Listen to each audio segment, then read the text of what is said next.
A soft bed, a latte, chicken salad, and some good family hugs. These are just a few of the formerly stuck Starliner astronauts' favorite things after returning to Earth 2 weeks ago. Chief Transportation Correspondent and pilot May-Kay Beeler joining us to discuss the highlights of Suni Williams and Butch Wilmore's first news conference since splashing down a couple weeks ago. May-Kay, kind of excited to hear firsthand about what they experienced up in space all that time. Yes, and a wonderful debrief. So you would think, okay, what was the first thing you wanted to eat when you got back?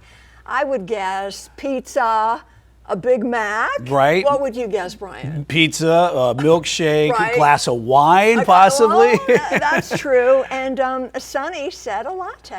A latte. That's what she wanted, was a latte. And Butch, chicken salad. Chicken salad, okay. I know, that's interesting. But I mean, those are the things that you're craving because you've had all these things that are up in there, like these pouches of MREs, and you're fed that for all that time in that very confined quarters. You do miss those cravings, and when you get back to Earth, you see those, and you really want to have something like that. Yes, and I did sneak a peek. They did have some snacks up there too. What kind of snacks were they having up there? You're going to ask me that. I can't think. There was some junk food that I saw that they got to eat. You got to take that up there, right? Yes, you can't live without it. And then Nick Hague, who was the commander of Crew 9 that brought them back 2 weeks ago. Of course, he was up there 6 months, and our astronauts were up there almost 9 months, but Nick craved fresh baked bread. Yeah, fresh baked bread. And that's what he wanted, and I can just smell it when I hear him talk about that. So yeah, foods, and then what was the first thing they wanted to do? Well, no surprise, Suni wanted to hug her husband. Sure. And her dogs. Oh, of course, he missed the dogs, he missed her husband. And Butch has his girls and his wife and family, and he just missed that time, and he said one of the things that got him through those 9 months, his faith. Mm-hmm.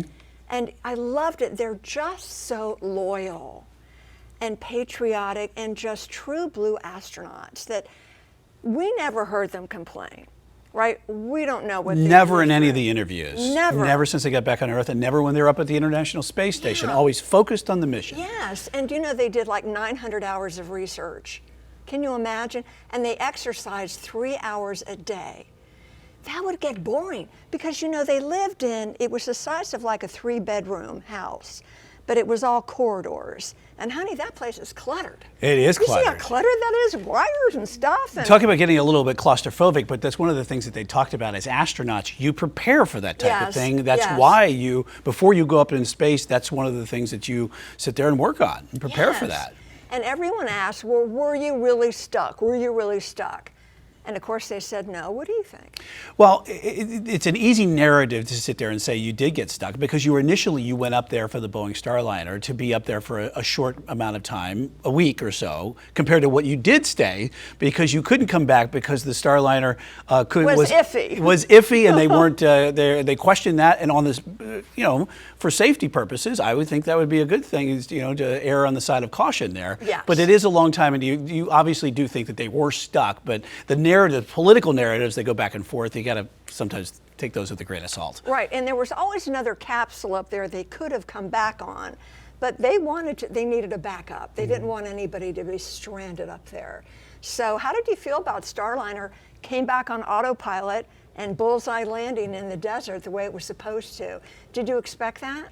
I did not expect that, but I'm happy that it did, because all these things about when you go up into space and then you come back down, it's amazing to see how they have all this engineering and capability to do something like that, and then put somebody on the moon or on an International Space Station and then bring them back and then land them at that exact spot. It's a huge credit to the people that do that type of thing. And on autopilot. I love it.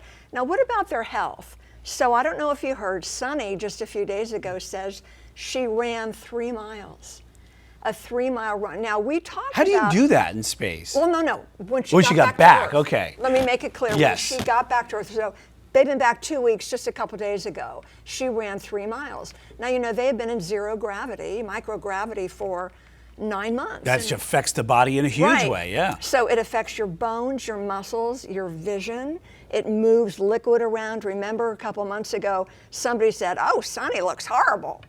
She looks gone. She looks horrible. Remember that? 9 months of aging, aged even 9 years or something like that. She said, "I have not lost any weight.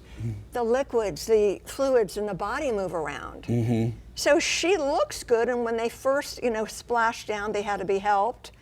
but I think they're walking normally now, and they keep a close eye on their health to see if any of the problems from space, radiation is the worst one. I didn't know that. Radiation is actually the biggest issue. Okay. One. Yeah, that they do get their balance back. They have vertigo when they first come because the fluids are changing in the ear. They do tend to return to normal, seems quickly for this time, but within a few months. But some things we don't know could take years. Radiation and cancer. Yeah. We don't know. We don't wish that on anybody. And that's the thing too, because when you're up in space and you come back down, you have to acclimate yourself. That's why we didn't see them after they did splash down, Right. except when they got out of the capsule. Right. And then for 2 weeks they were acclimating, and that's a lot to go through because you feel that weight. And also, if you're trying to eat something that you say, like a chicken salad or something, how's your body going to react to that if you haven't eaten that? And they said when they first splash down, if they try to pick up a fork or something, it's really heavy. Yeah. Because they're used to things floating, right? And now you got to pick up a fork. Yeah, so Butch said, Earth is nice, gravity is heavy, gravity is tiring. So they're really tired from the gravity. Isn't that interesting? And when it comes to sleeping, Suni said, the best thing, a soft bed, right? So she said before they came back down, they haven't stood up or sat down or laid down in 9 months. They just kind of get buckled into their sleeping bag. I can't imagine. That's got to be uncomfortable because you couldn't get a good night's sleep. I don't know how that works. Well, they're used to it. Again, it goes back to the training of an astronaut and the Yeah. preparation that you go into.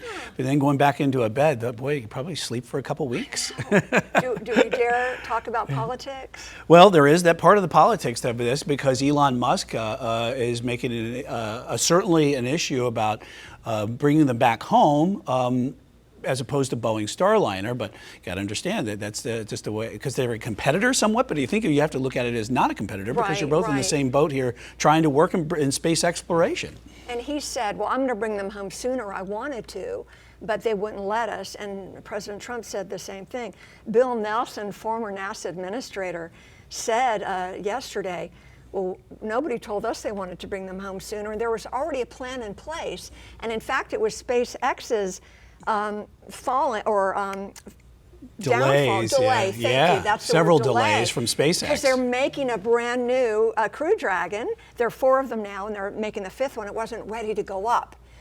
To get them, so that all right, let's go take an older one. We'll take Endurance up there with another crew. Freedom that was up there, that Crew Dragon's going to bring Crew 9 back. So Crew 9 went up 6 months ago.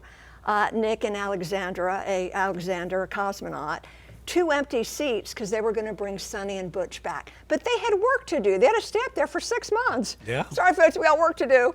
So Suni and Butch worked with them and did research, had to wait 6 more months.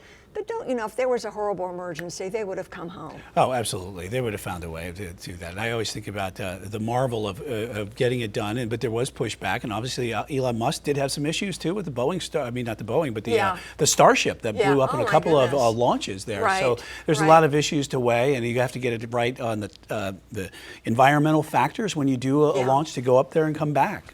But Butch and Suni both said they are grateful for the prayers of everybody and that they have great respect for President Trump. And Elon Musk, and of course the Biden administration. Of course, they're very diplomatic. I love that about them. They're true professionals, test pilots, astronauts to the core. Do you think? And a Russian cosmonaut that was on there as well. Yeah, of course.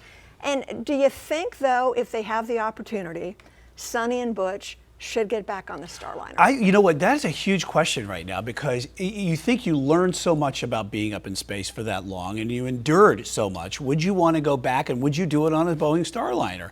And my guess is that they would do that.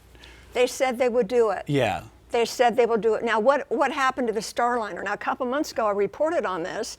Boeing was selling it.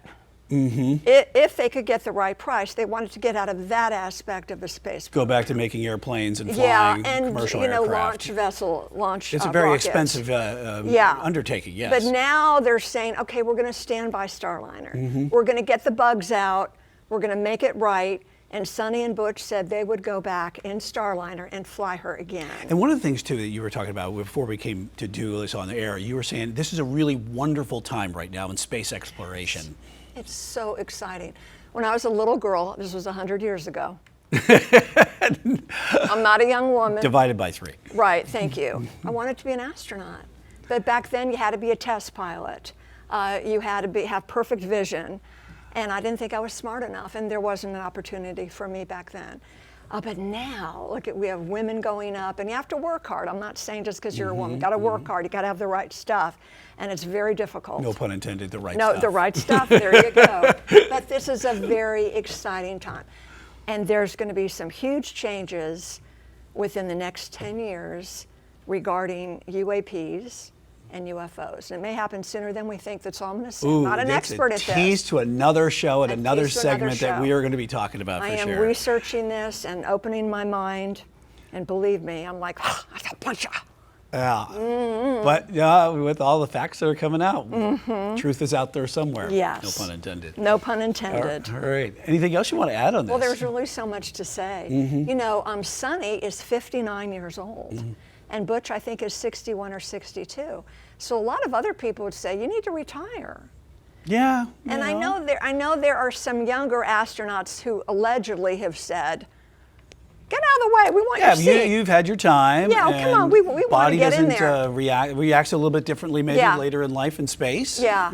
So it'll be interesting to see if they do go back. Oh, and President Trump was quoted as saying yesterday or the day before, he's going to invite them to the White House when they're better, when they feel better. They look like they feel pretty good. But he is personally going to reimburse them for overtime. Oh, wow. Now, do you remember, I think you and I talked about this in the past, they're government employees. They don't get overtime. You know, you have to work holidays and weekends. Boy, who's doing the computing on that right now? I know, Chris, they get $5 a day. We talked about that. They get that for, what do you call it? Can't spend that anywhere in space, but it's nice to have it when you come back. But you get $5 a day. Well, it's not like they have a gift shop or a food truck out there. They can go get a taco, you know, but they got $5 a day, but that was it. So he says, that'll get you half a chicken salad somewhere. But he's going to pay them that overtime, he said, and of course invite them to the White House. Right. And again, they're trying to not get in any side politically, and they said they really weren't aware of what was going on Earth regarding, oh, you left them stuck up there, Biden, and we're trying to, you know, they weren't into that, but they are grateful for both administrations. And it's good to see that they are back and they're safe and they're healthy. And we look for more out of this, which is really fantastic. The neatest thing about the splashdown, if you all saw it, I'm sure you did, because they had clips of it. We put it on Queen City News. Yes. The dolphins, the pod of dolphins that circled the Crew Dragon. I don't know if you saw that. I did. Yeah, we had it on video, and we were like, cue the dolphins. How cool was that? Yeah, that was very nice. And that was spectacular video of that. Right in the past, we never saw that. And I wonder how hard it is when you splash down in the ocean. Now, they were trained. Of course, they've been on the space shuttle. Both of those astronauts have so much experience. However, they were supposed to land in the desert in Starliner, which Starliner did, with parachutes.